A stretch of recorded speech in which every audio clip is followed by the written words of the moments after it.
Привет! Судя по частым комментариям с вопросом, какие же вкладыши из двух моделей все же лучше, Halo Maripods или SoundPeats True Air второго поколения, я решил, что подобное небольшое сравнение в виде отдельного ролика на моем канале будет не лишним, тем более что обе модели есть у меня на руках. По своим техническим характеристикам на бумаге обе пары имеют схожие параметры, а вот если копнуть немного глубже, то по многим другим моментам наушники кардинально отличаются.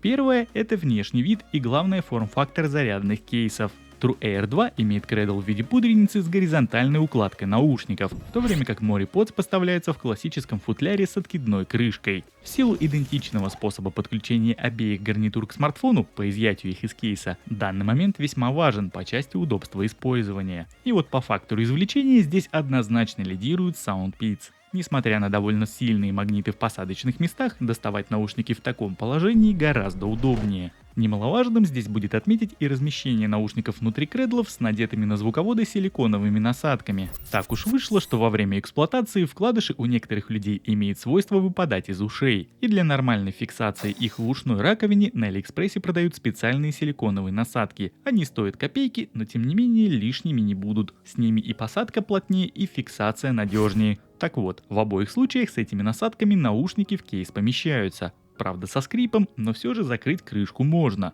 И вот в таком сценарии вынимать Maripods будет крайне некомфортно, в то время как с True Air проблем будет меньше.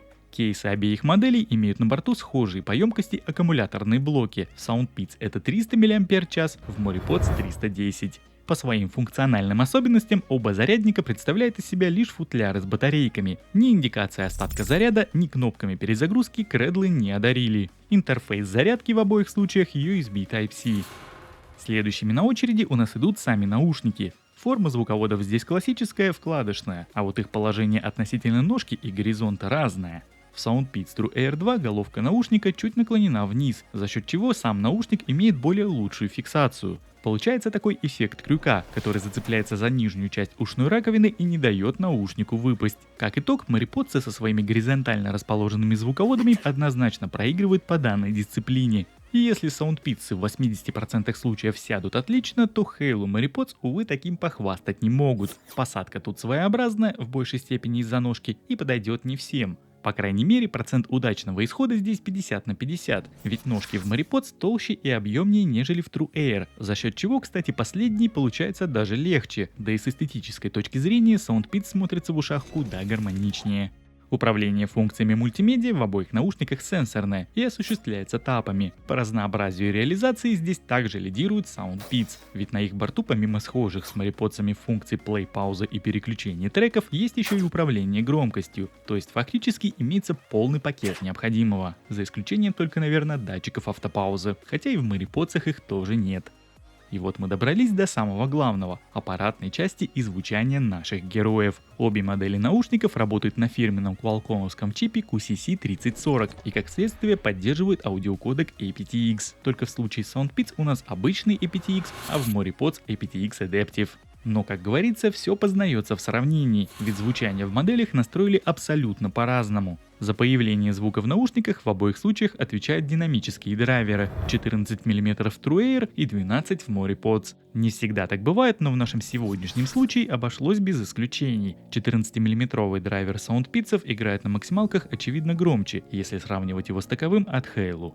Как я говорил в своем отдельном обзоре на True Air второго поколения, впечатление от их звучания такое, будто ты надел не вкладыши, а внутриканальные наушники. Они плотно сидят, звуковод за счет угла наклона бьет точнее в перепонку, и наушники в целом звучат объемно и четко, а за счет чуть завышенных верхушек звук получается более резким. Maripods от Halo в свою очередь имеет более мягкое и приятное звучание, с хорошим мидбасом и более ровным верхом. И как я уже успел отметить, в наушниках от Halo все будет зависеть от посадки. Если сядут хорошо, то и баса тебе хватит. Поэтому в данном противостоянии, если уверенности по этой части нет, лучше выбрать более универсальный вариант от SoundPeats, а звук уже докрутить под себя каким-то сторонним эквалайзером, тем более что запаса по громкости в них хватает для любых экспериментов. Что же касается автономности, то в моем тесте на 100% громкости на одном заряде True Air 2 отыграли 3 часа и 48 минут, а Halo Maripods 4 часа и 11 минут. Вспоминаем, что саундпитсы по своей сути громче и получаем примерный паритет по этой части. Ну а теперь я предлагаю тебе сравнить работу встроенных в наушники микрофонов. Для актуальности данного видеоролика тест работы SoundPitstru Air второго поколения я специально перезаписал. Проверяем работу микрофонов в наушниках SoundPitstru Air второго поколения. Вот таким образом они звучат в закрытой машине. Я сейчас по традиции открываю окна, с двух сторон мне задувает ветер, и мы слушаем, как отрабатывают микрофоны при таком сценарии использования. Собственно, как-то так это все работает, и нас ждет еще тест с печкой. Ну и по традиции второй тест с печкой. Я сейчас выкручиваю ее на максимум, вот таким вот образом. Она потихонечку будет набирать обороты, и мы будем слушать, как у нас при таком искусственно созданном шуме будут отрабатывать встроенные в эти наушники микрофоны. В общем, как-то так это все работает, все оставляю на твой суд, еще будет один тест на улице, ну и все на этом. Но вот так отрабатывают микрофоны в наушниках SoundPitstru Air второго поколения. Я нахожусь сейчас на такой тихой, спокойной улочке, здесь машины практически не ездят, ну так периодически появляются. Но при всем при этом можно примерно понять, как тебя будет слышать собеседник вот при таком сценарии использования на улице. Также ты можешь примерно сравнить качество работы этих микрофонов с Halo MoriPods, тест которых будет следом. Проверяем работу микрофонов в наушниках Halo MoriPods. Вот таким образом они звучат в закрытой машине. Я сейчас по традиции буду открывать окна с двух сторон и будем слушать, как отрабатывают сигналы. Сейчас тут очень сильный ветер, сквознячок такой происходит, машины по бокам едут. И, в принципе, можно ощутить, как отрабатывают именно микрофоны в этих наушниках. Вот как-то так это все работает. Ну и по традиции второй тест в машине, тест с печкой. Я сейчас выкручиваю ее на максимум. Вот таким вот образом она набирает потихонечку обороты. Уже буквально через 5 секунд в машине будет стоять очень сильный шум. Вот сейчас именно я тебе его включаю. Слушай, как работают здесь все сопла моей печки, скажем так.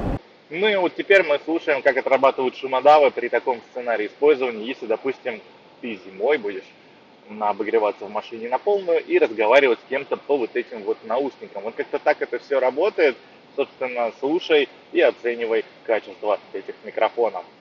Ну а вот еще один небольшой тест работы микрофонов в наушниках Halo MoriPods. Вот таким образом они звучат на просто улице, где проезжают несколько машин. Сейчас еще дует такой небольшой ветерочек. Тем не менее, можно примерно представить, как в таких условиях, сейчас задул ветер, как в таких условиях тебя будет слышать собеседник, если ты будешь с ним разговаривать по телефону, просто находясь на улице. Вот как-то так это все работает.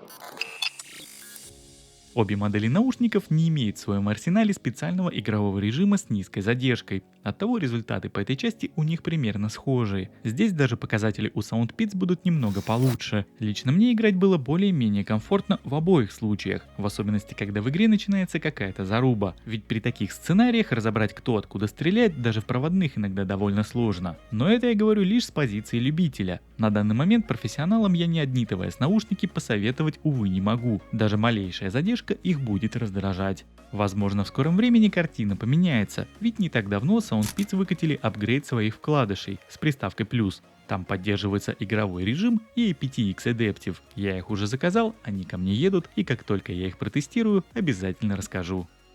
Ну и подводя некий итог сегодняшнего небольшого батла, скажу так. Оба варианта по-своему хороши, но в силу своей универсальности, удобства использования и полноценного управления, особенно если нет уверенности, что вкладыши тебе в принципе подойдут, я бы остановил свой выбор на SoundPitstru Air второго поколения. Хотя если взять во внимание музыкальную составляющую, то лично мне ближе мягкое и одновременно четкое, более детализированное звучание Halo MoriPods. Но в любом случае окончательный выбор остается как всегда только за тобой. Надеюсь, мой ролик хоть немного помог тебе определиться. И если это так, то буду благодарен за лайк и обратную связь в виде комментария под видео. Спасибо тебе за просмотр, скоро увидимся. Пока-пока.